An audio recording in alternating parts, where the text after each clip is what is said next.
구독자 여러분 안녕하세요. 무지개국가 박쌤입니다. 건강한 또 한 주를 보내셨나요?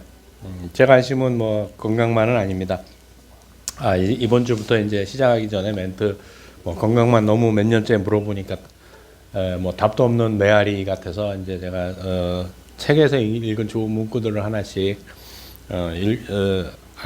읽어드릴까 뭐 그런 생각을 또 해봤습니다. 그래서 어느 책을 읽다 보니까 그런 얘기가 있습니다. 있더라고요. 되게 좋더라고요. 두려움은 또 다른 두려움을 낳을 뿐이다. 그러니까 앞으로 전진을 하는 게 맞는 게 아닌가라는 생각을 해봅니다. 자, 지난주에 이어서 의사의 반란 45페이지 우리 몸의 발열 기관은 어디일까라는 이제 제목을 가지고 46페이지에 시작이 됩니다. 우리 몸의 체온을 유지하고 필요에 따라 열을 올리는 것은 바로 배에서 나옵니다. 우리 몸의 장은 보일러 역할을 하는 곳입니다.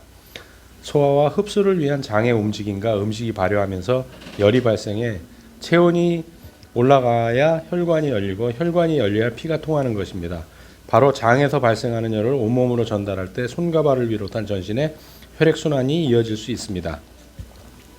결국은 장이 잘 운동을 해야 여러모로 다 온몸이 다 돌아가는 겁니다. 그래서 아까도 지난주에도 말씀드렸지만 장청이 있고 뇌청이 되는 거죠. 장이 깨끗해야 됩니다. 올바른 식사를 통해 장 운동이 좋아지고 소화가 잘 될 때 아랫배가 따뜻해지면서 체온이 상승하게 됩니다. 아랫배가 차가워진 사람들은 발끝까지 혈액을 보낼 힘이 없으므로 발이 차가워지고 운동을 하고 나면 무릎과 발목이 아플 수 있습니다. 더 심해지면 무릎 연골이 망가져 무릎 통증으로 고생하게 됩니다. 이런 증상들은 모두 체온이 올라가지 못해 혈액순환이 되지 않아서 발생하는 것입니다. 그래서 결국은 몸 체온이 1도가 1도에 따라서 면역력이 30% 이상이 오르락내리락합니다. 굉장히 중요한 거거든요. 근데 요즘 이제 가임 여성기들 특히 이제 뭐 20대나 30대 초반의 여성들이 저체온증에 시달리고 있습니다. 사실은 우리의 정상 체온 36.5도라고 하는데 요즘 젊은 여성들이 36.5도가 아니고 36도가 채 안 돼요. 35.9도, 35.8도 막 이렇거든요. 저체온증입니다. 그래서 생리통도 심할 수 있고 불임도 잦아지는 이유고 여러 가지 그런 일들이 일어나고 있는 겁니다. 사실은 자꾸 따뜻하게 몸을 감싸면 우리 몸은 스스로 열을 내는 일을 등한시하게 됩니다. 그러니까 좀 시원하게 입어야 되겠죠. 네. 우리 몸이 스스로 열을 내게 하여 혈액순환이 좋아지면 우리 몸속의 염증 반응이 사라지고 그래야만 만성적인 질환을 치유할 수 있게 되는 것입니다. 많이 움직여 주시는 것도 되게 좋고요. 운동을 하라고 하니까 너무 과격한 운동들 많이 하시는데 어느 책에서 나중에 그 책이 어떤 책이었는지 기억이 난다라면 제가 풀어드리겠지만 30이 넘어간 성인 남녀들은 가장 좋은 건 걷기 운동이라고 합니다. 유산소 운동, 걷기 운동이고요. 걷기 운동을 우습게 보시면 안 되거든요. 걷기 운동만 꾸준히 해도 굉장히 큰 도움이 됩니다. 50페이지에 대증요법이 불치병을 만든다라고 이제 제목을 가지고 시작이 됩니다. 우리 몸에서 일어나는 변화는 항상 어떤 목적 아래 일어나는 것임에도 고통으로 호소하는 환자를 보고 당장의 불편함을 없애주는 처치라도 해줘야 하는 의료인이 증상에 대응하는 치료들, 즉 대증요법을 하게 된 것입니다. 이 대증요법이라고 하는 것은 증상만 낮추는 것이 그 병의 원인이나 혹은 개선할 수 있는 방법이 있는 건 아닙니다. 절대로. 이런 대증요법은 일시적으로는 증상을 완화시킬 수 있을지 모르나 증상의 원인을 제거하지 않았기 때문에 증상을 억누르는 치료 효과가 끝나면 우리 몸은 살기에 더 큰 증상을 일으키는 경우가 많습니다. 앞에 영상에서도 말씀드렸지만 그런 얘기들이 잘 나타나 있는 게 어떤 책이냐면 감기에서 백혈병까지의 비밀이라는 책입니다. 아주 굉장히 상세하게 나와 있거든요. 이런 메커니즘들이. 결국 처음에는 한두 알의 약으로도 잘 듣던 증상이 시간이 지나면서 세 알, 네 알, 나중에는 한 주먹의 약을 먹어도 증상이 사라지지 않는 아주 곤란한 상황에 접하게 됩니다. 그때가 되면 의료진은 이런 질병은 약으로도 조절이 잘 되지 않는 불치병이니 평생 약을 복용하면서 증상을 조절하는 것이 최선이라는 이야기를 합니다. 굉장히 많이 듣는 이야기죠. 많이 아프신 분들도 그렇고 병원 가면 이건 평생 약을 먹어야 합니다라고 얘기를 해버리죠. 그게 얼마나 좀 뭐라고 얘기해나 무책임한 얘기인지 별 생각을 안 하시는 것들 같아요. 만성염증 질환은 결국 증상에서 벗어나고자 먹은 약이 만들어내는 것이라고 볼 수 있습니다. 병을 치료하기에 먹은 약이 병을 치료하기는커녕 만성 질환으로 발전하여 평생을 약을 먹어야만 하는 상태로 만드는 것입니다. 저 역시 처음 진료를 하면서 선배들에게 배운 노하우는 평생 약을 먹어야 하는 환자들을 많이 만들어내야 병원 운영에 도움이 된다는 것이었습니다. 공중보건 일을 하던 시절에 공중보건의협회에서 주관하는 고혈압 유병률 조사에도 참여해본 경험이 있습니다. 소리 없는 살인자 고혈압이라는 조금 무서운 표현을 써가면서 마을 회관에 주민들을 모아놓고 혈압을 재준 뒤 조금 높게 나온 주민들은 다시 보건지소로 불러 재검한 다음 계속 혈압이 높으면 약을 처방했습니다. 이러면서 이제 평생 약을 먹게 하는 거죠. 현대의학의 대중치료를 하는 병원은 환자가 늘기를 바랍니다. 그런 이유로 환자를 만들어낼 궁리도 합니다. 그래서 저는 건강교육을 할 때 우리나라 병원은 전 국민이 약을 먹는 그날까지 노력할 것이라고 이야기합니다. 반대로 모든 국민이 건강해지려면 망하는 것은 병원이고 제약회사일 것입니다. 라고 얘기를 합니다. 정말 황당한 엉터리 치료에 계보해가지고 55페이지에 시작이 되는데, 사람의 생명이 걸려있는 수술과 처치, 약 처방 등 의료행위의 부작용이 어느 날 갑자기 발표되면서 뒤집어지는 결과가 반복됩니다. 하지만 그에 대한 책임은 누구도 지지 않고 또 합리화되는 것이 의료 현장이기도 합니다. 제가 여러 번 말씀드렸지만 정말 이런 것이 너무 많습니다. 지금은 괜찮으니까 먹어라라고 했다가 어느 날 갑자기 먹지 마라 뭐 이런 얘기들. 대표적인 게 이제 허리 디스크 수술이었죠. 예전에는 무조건 허리 디스크 수술로 다 했었거든요. 근데 이제 요즘은 디스크를 수술하는 병원은 없죠. 의사 선생님도 안 계시고 그냥 시술이라는 거. 그래서 내시경 가지고 하는데 사실은 그것도 별 의미가 없는 일이긴 합니다. 그것도 뿐이 아니고 약으로 얘기하려면 제가 여러 번 언급했던 거지만 아스피린 같은 경우 2000년 전까지는 임산부가 먹어도 까닭없다 그랬거든요. 근데 2000년 지나면서 2000년 들어오면서 아스피린을 먹은 임산부들이 기형아를 많이 낳더라. 그래서 임산부로 먹지 말라고 얘기를 했습니다. 그럼 그 전에 먹은 임산부들은 어떻게 하라는 거예요? 만약 그 전에 아스피린을 먹고 장애아를 낳았다면, 출산을 했다면 그 부모들은 그 아스피린과 장애아의 연관성을 연관 지을 수 있을까요, 과연? 여기도 그래서 이 대목을 읽어드리고서 제가 또 흥분하는 이유가 그겁니다. 그에 대한 책임은 누구도 지지 않고 또 합리화되는 곳이 의료 현장이기도 합니다라고. 네. 57페이지에 또 편도에 대한 얘기가 나오는데, 편도는 우리 몸에 세균과 바이러스가 들어올 때 첫 번째 방어벽으로 기능하면서 내부로 들어오지 못하게 막아주는 곳입니다. 편도요. 편도가 잘 붙죠. 그 편도가 붙는다는 건 세균이 심했다는 얘기거든요. 방어하기 위해서 막 싸우다 보니까 이렇게 붙는 건데, 그런 기능이 우리 몸에 없다면 폐나 위장 같은 장기와 조직들을 쉽게 위험에 노출될 수밖에 없습니다.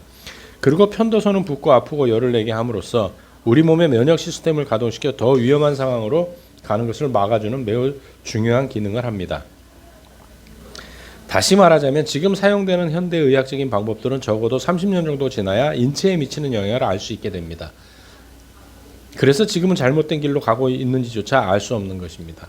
제가 지금 좀 전에 말씀드린 게 이 부분이거든요. 한 세대가 지나야 알아요. 그러니까 30년이 지나야 이게 잘못된 건지 잘된 건지 알 수 있는 겁니다. 그럼 30년 사이에 어떤 일이 벌어졌는지, 기형아를 출산할 수도 있고, 여러 가지 문제들이 생길 수 있는 거죠. 30년 전에 먹은 약 때문에 내 몸이 30년 뒤에 어떤 질병이 생길 수도 있는 거고, 여러 가지 일들이 생길 수 있다라는 거죠. 결국 건강에 대한 변함없는 진리는 올바른 생활 습관을 통해 스스로 건강을 지키고 노력하는 것뿐입니다. 어떻게 생각하십니까? 구독자 여러분은 어떻게 생각하십니까? 그러려면 아셔야 됩니다. 결국 건강은 질병을 얘기를 하는 게 아니에요. 질병을. 건강은 상식적인 얘기입니다. 전문적인 얘기가 아니에요. 질병은 전문적인 얘기겠죠. 그렇지만 건강은 상식적인 얘기입니다. 상식에서 크게 안 벗어납니다. 이래서 1장이 마무리되고 2장이 이제 시작이 됩니다. 병을 부르는 잘못된 건강 상식에서 63페이지에 질병이 나를 죽인다 이렇게 제목을 붙였어요. 퀘스천 마크 딱 물음표 붙여놓고 질병이 나를 죽인다 이렇게요. 병원에 갔을 때 약을 먹지 않으면 또는 당장 수술하지 않으면 큰일 날 수 있다고 하니 두려운 마음에 앞뒤 재볼 것 없이 하라는 대로 따라하게 됩니다. 가벼운 증상에서 견디기 힘든 증상까지 우리 몸이 스스로 만들어내는 이유는 나에게 신호를 보내는 것이고, 이런 신호가 생겼다면 무엇이 잘못되었는지 생각해보고 고민해야 합니다. 그러면 의외로 쉽게 답을 찾을 수 있습니다. 근데 이렇게 안 하죠. 그냥 바로 약 하나로 해결하려고 합니다. 현대인들은.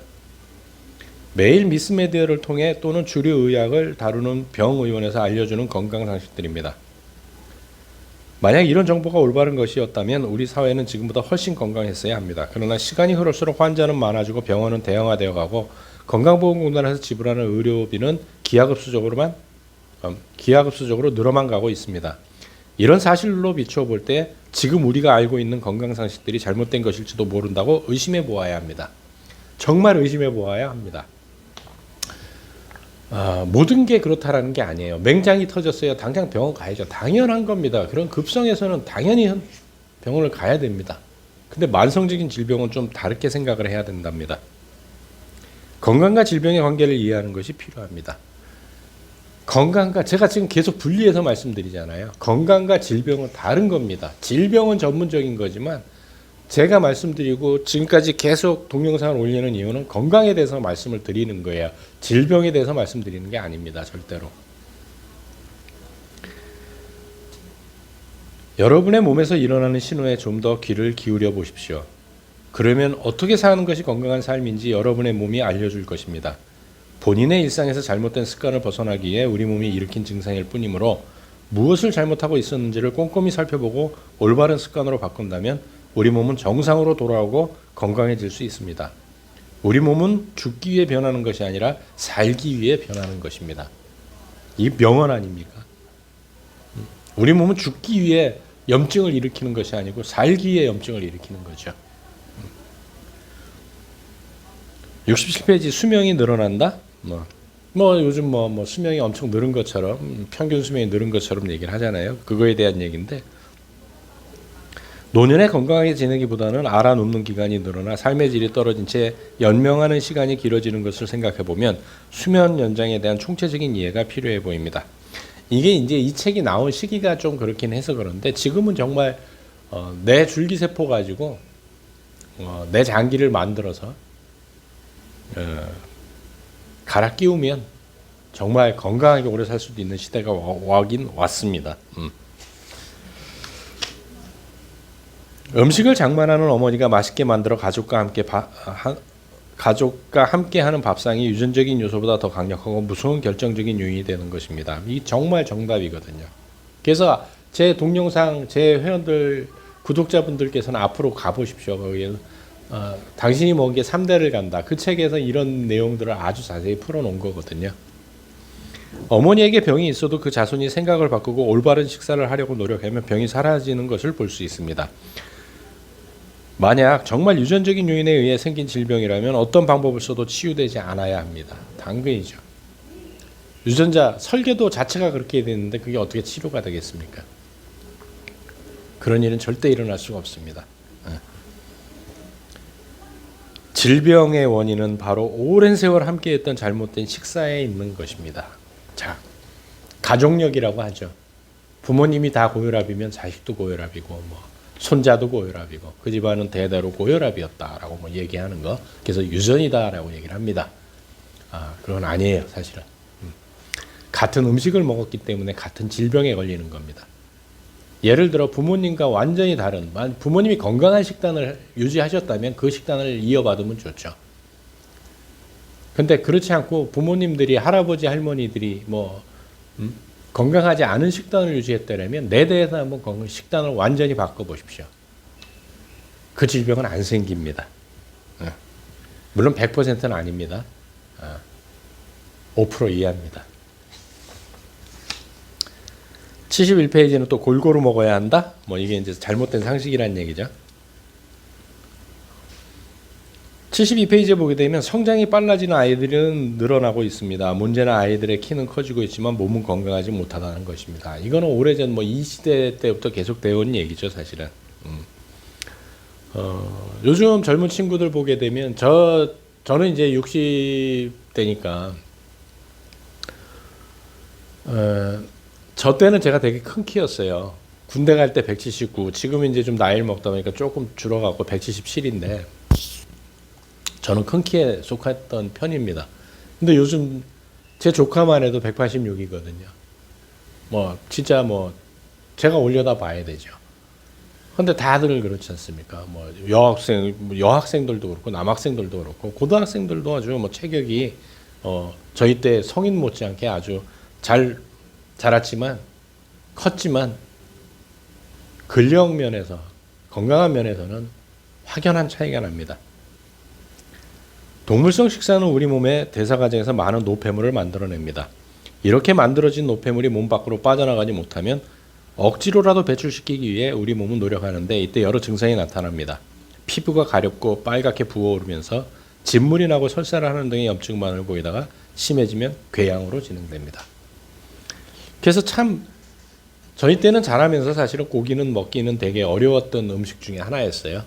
명절 때나 맛보거나 뭐 아버지 생신 때나 뭐 제사 때나 한 번씩 명절 때나 먹을 수 있었던 건데 지금은 뭐 너무나 일상적인 얘기죠. 동물성 단백질 섭취하는 게. 그러다 보니까 이런 독소들 문제가 해결이 다 안 되고 그러면서 염증 반응들이 많이 일어나는 거죠.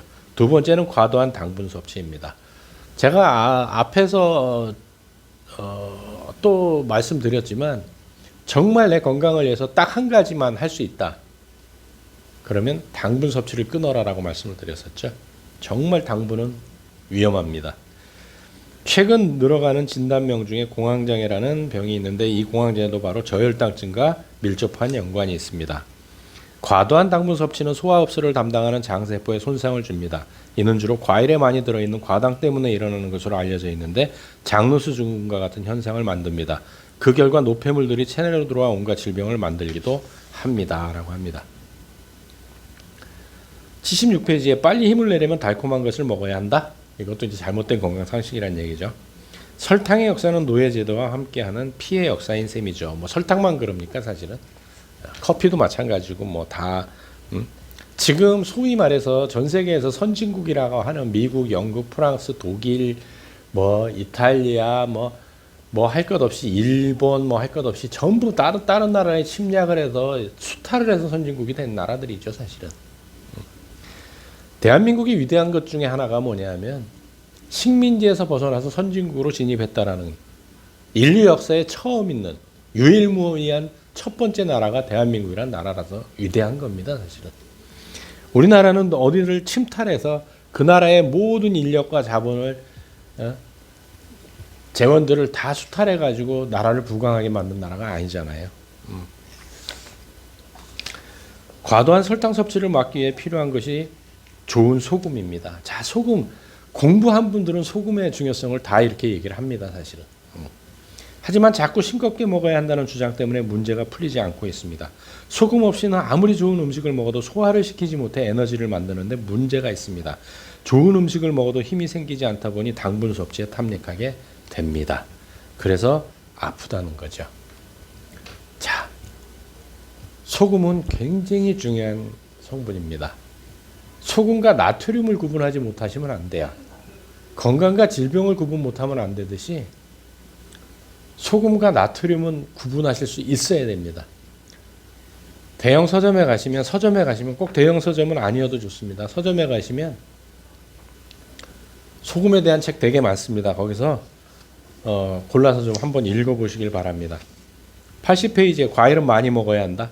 현대인들은 신선한 채소와 과일이 우리 몸에 꼭 필요하다고 많이 먹어야 건강해진다는 생각에 자주 또 많이 먹으려고 합니다. 그것도 씹어서 먹는 게 아니라 아침마다 갈아서 또는 즙을 내어 먹습니다. 그러나 이렇게 먹은 과일은 되레 우리 몸에 해가 될 수 있습니다. 해가 될 수 있습니다가 아니고 해가 됩니다.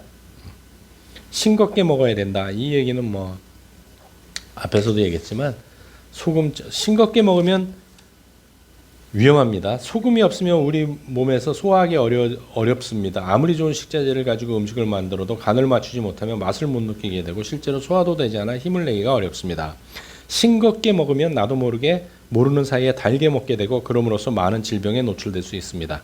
실제로 현대에 널리 퍼져 있는 고혈압을 비롯하여 당뇨병과 고지혈증으로 인한 뇌졸중과 심근경색증은 모두 소금 부족에서 온 것이라 할 수 있습니다. 믿어지세요? 소금 부족 때문에 온다는 얘기. 여기서 제가 계속 또 전진을 한다고 한다면 여러 가지 또 시간상 그렇고 오늘은 이제 이번 주는 여기까지 하는 걸로 하고, 자 그러니까 구독자 여러분께서는 정말 건강에 대해서 생각을 하셔야 됩니다. 질병에 대해서 내 시선을 질병에 두시면 안 돼요. 건강에 두셔야 됩니다. 그래서 저는 개인적으로 질병은 존재하지 않는다. 그럼 뭐가 존재하는 것이냐? 건강을 잃은 상태만 존재한다라고 봅니다. 자, 모두 건강을 회복하는 또 한 주가 됐으면 좋겠습니다. 다음 주에 뵙겠습니다.